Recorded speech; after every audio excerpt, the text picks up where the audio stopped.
good idea, isn't it? G'day. Yeah, good. How are you? They're here because they don't think I should be doing this, maybe. People are always pretty coy about, being depressed. No one wants to be negative, no one wants to be a downer. And I'm the same. Like, I don't want to go around just whinging and, like, being miserable about shit, but we're destroying the planet. Yeah. Things are shit.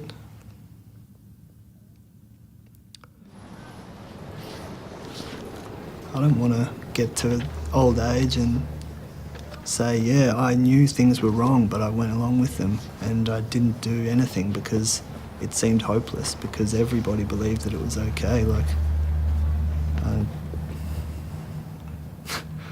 I wouldn't be proud of myself. I'd be ashamed. I don't want to live in a way that's going to make me ashamed. I need to do this to be happy.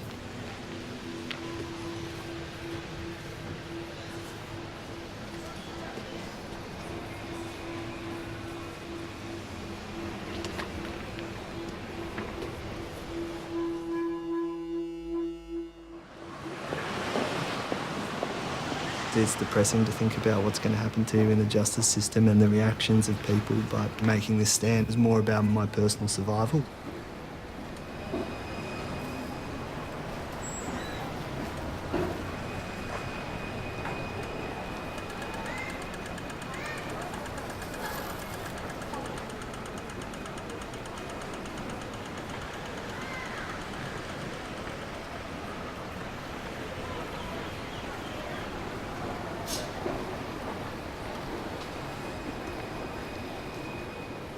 My life was going fine when everything came down on me. I was playing the best football I'd ever played. I had the first girlfriend that I loved. I was in this course that I knew I could do well at, and then I just had a crisis of conscience.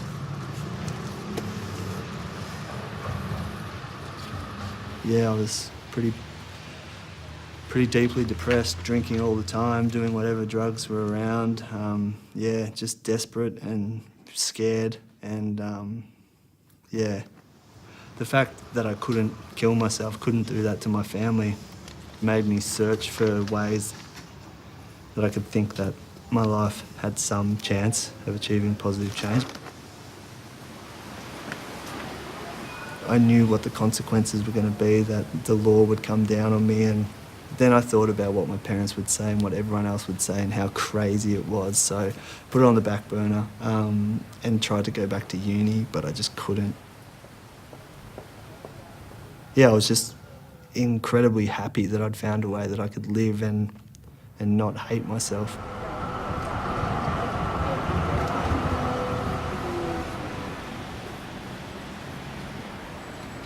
When I actually did get to painting over them, I was so scared. Like, I thought as soon as I touched the roller on the billboard, a police car was going to roll around the corner and they'd rush up and handcuff me. Like, I got away with it for much longer than I thought I would, because I had a white ute and I had a, workman outfit. And what's this for? It's a political protest. Just a political protest. I'm just temporarily covering over for-profit advertising to make a political protest. Well, yeah, you could call it that. The media, which is a key structural element of a functioning democracy, is just handed off to the for-profit sector. It's such an outrageous conflict of interest, and advertising is the Achilles heel of the for-profit media system. It's basically a political protest, covering over these ads. Yeah, well, I am doing it, so yeah.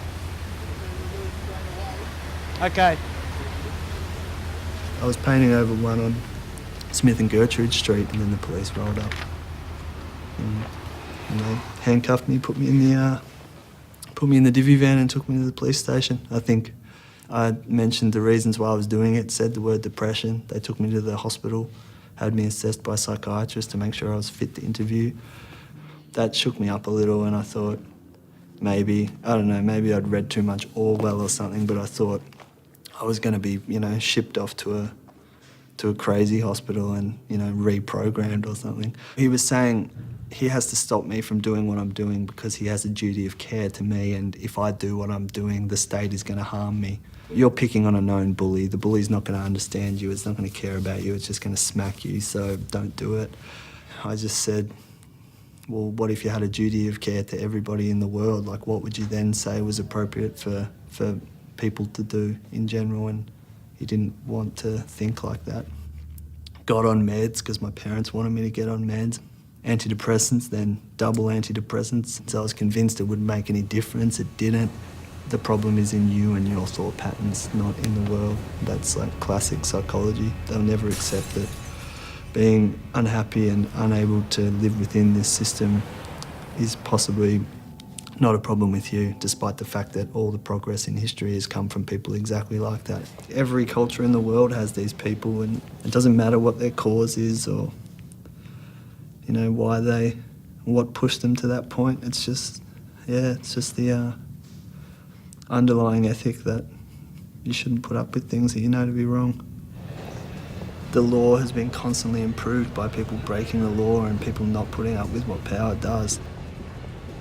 I guess the values that I was brought up with are pretty standard. You should care about other people and you should, not be selfish. But it's only when you take these ideas seriously and universalise your concerns that people are like, no, you've gone too far. But I guess a lot of people will take my concern about the future and more seriously now. I speak as a parent, but it's no more serious than it was beforehand.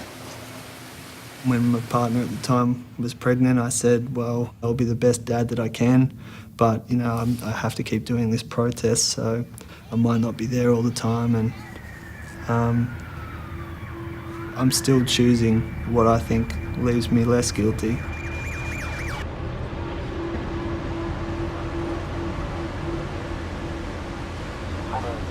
I couldn't not do this and have some meaningless job that paid to bring up Goldie and she's an adult and I'm like, yeah, this is the system that you have now. Yeah, I went along with it. I was all about it. I don't want to set that sort of an example. When she's grown up, she'll understand or she won't, and just gotta do the best you can. Yeah, but do you know how much resources advertising is tying up? It's a $550 billion industry globally. This is people creating this crap, And that's not even how much it costs to develop it. Like, if you think about the marketing and advertising industry as a whole, that's $1 trillion industry. So all these people working on nothing except trying to trick kids and destroy our media. Like, that is the biggest waste. So the court's time, maybe a lot of people would say this shouldn't be what the court's doing. Unfortunately, we do live in Western society, and advertising is part of. Yeah. And I was born in it, and I grew up in it, and I feel very unhappy that it was done to me, and I don't think it should be done to any other children.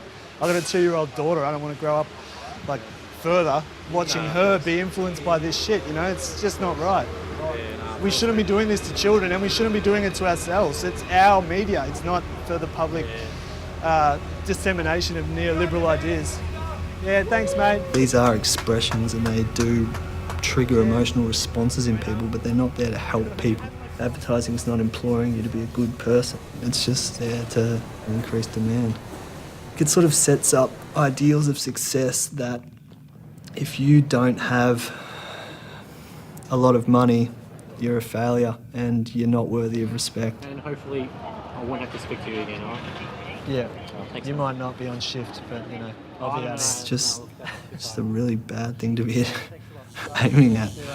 The argument is that what I'm doing is a legitimate political expression protected under freedom of expression.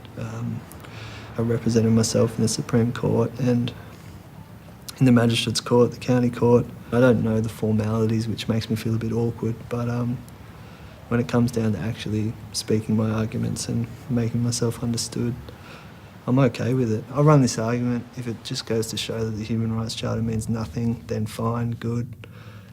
If I do make any progress on it, that's good also. But ultimately, when it comes to the end, when I can't run the argument anymore because it's been thoroughly squashed, in the highest courts, I'll probably change approach. Just like, I've got one little monkey token, one little like meat parcel to try and affect change, and yeah, like, putting yourself in the gears of the system is the way that it's always been done.